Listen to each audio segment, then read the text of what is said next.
se départit pas d'une image de club de la loose comme ça. S'ils semblent cette saison fermement décidés à effacer leur mauvaise réputation des mémoires, les Rennais ne peuvent s'empêcher de se compliquer la tâche. Pour sa première apparition en huitième de finale de la Ligue Europa, lui qui n'avait jamais dépassé la phase de groupe avant cette saison, le Stade Rennais a paru mal embarqué lors de l'entame de match face à Arsenal, jeudi 7 mars. Avant d'inverser la tendance, vainqueur 3-1, les coéquipiers d'un Benjamin Bourigeaud intenable prennent une sérieuse option pour la qualification. Ils n'attendaient que l'étincelle d'un printemps européen pour s'enflammer. Dans un Roazhon Park bondé, 29 171 spectateurs, le public rennais, porté par les ultras du Roazhon Celtic Coop, a célébré comme il se doit la suite de l'épopée européenne des siens. Tifo gigantesque, fumigène de sortie, les fans ne ratent pas leur entame de match. Mais Alex Iwobi refroidit la bouillante ambiance dès la première attaque d'Arsenal. Servi sur le côté gauche, l'international nigérian se retournait, d'un centre-tir, trompe Thomas Koubek avec l'aide du poteau, 0-1, 4e.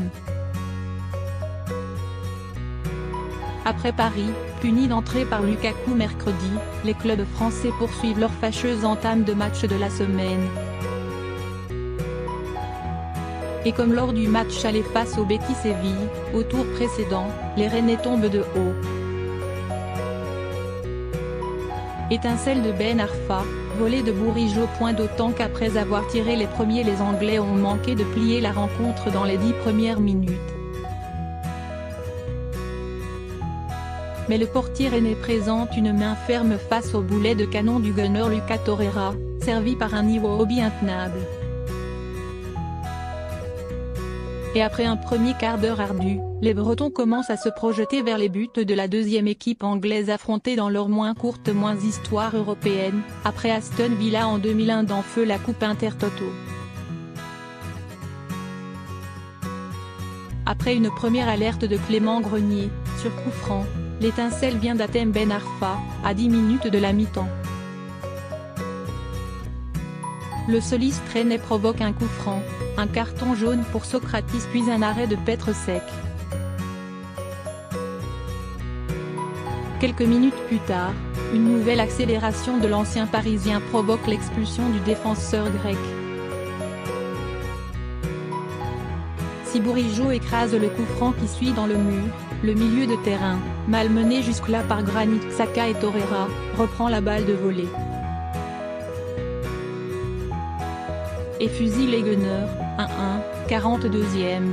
En supériorité numérique, et poussés par un peuple enflammé, les Rennais égalisent et tentent d'emballer la rencontre. Le carton rouge a changé plus de choses qu'on ne l'aurait voulu.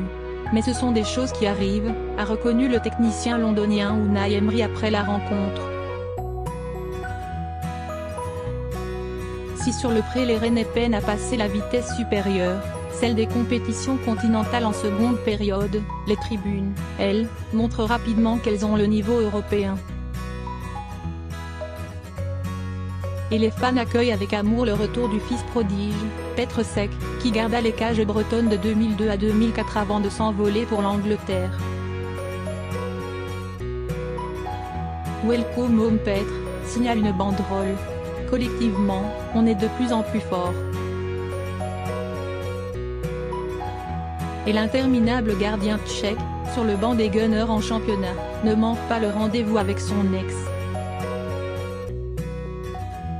Multipliant les arrêts, sur des tirs de Bourigeaud, Ismaïla Sarr ou Ben Arfa, le portier casqué retarde l'échéance pour ses coéquipiers sur le reculoir.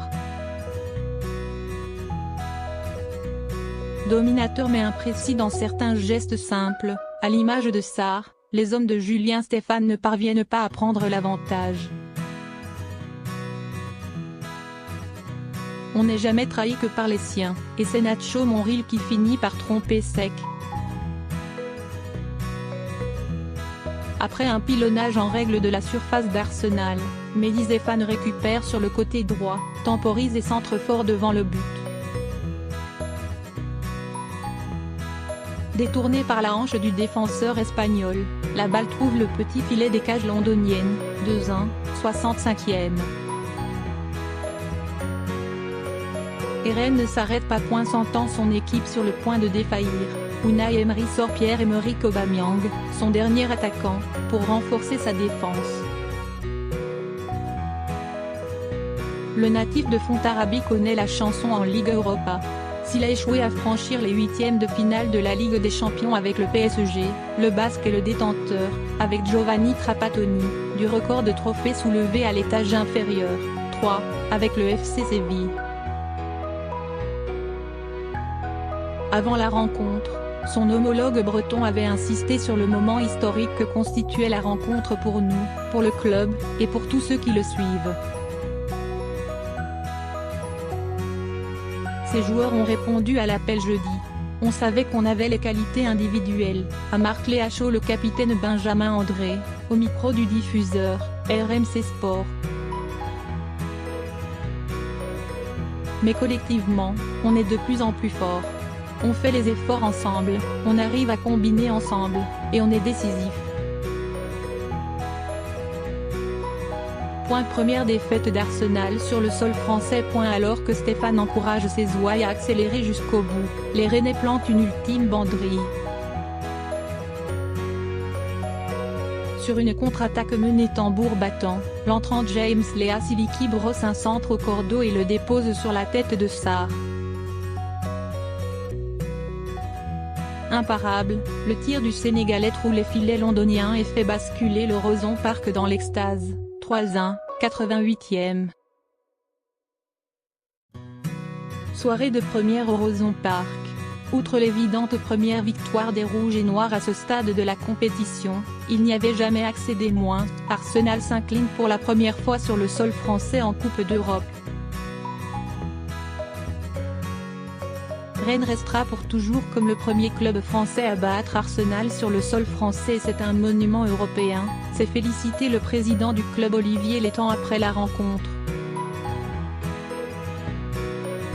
Quant à Unai Emery, c'est la première fois que l'ex-entraîneur du PSG repart de la préfecture d'Ille-et-Vilaine avec une défaite. Si les scénarios des rencontres des derniers jours en Ligue des Champions ont rappelé que les calculs, au football, peuvent toujours se révéler mauvais, Rennes aborde son déplacement à Londres avec envie.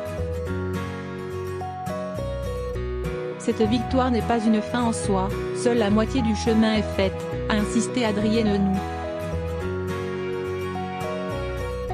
D'autant qu'à 11 contre 11, Unai Emery assure les siens capables de faire un comeback. Après avoir croqué dans les phases finales avec appétit à Séville, les coéquipiers de Ben Arfa aspirent à prolonger l'aventure. Plus de 2000 supporters bien décidés à conquérir l'Angleterre les accompagneront. On sait que pour se qualifier il faudra forcément faire un résultat là-bas, souligne Benjamin André. On devra faire le meilleur match possible. Depuis quelques semaines, impossible ne semble pas rennais.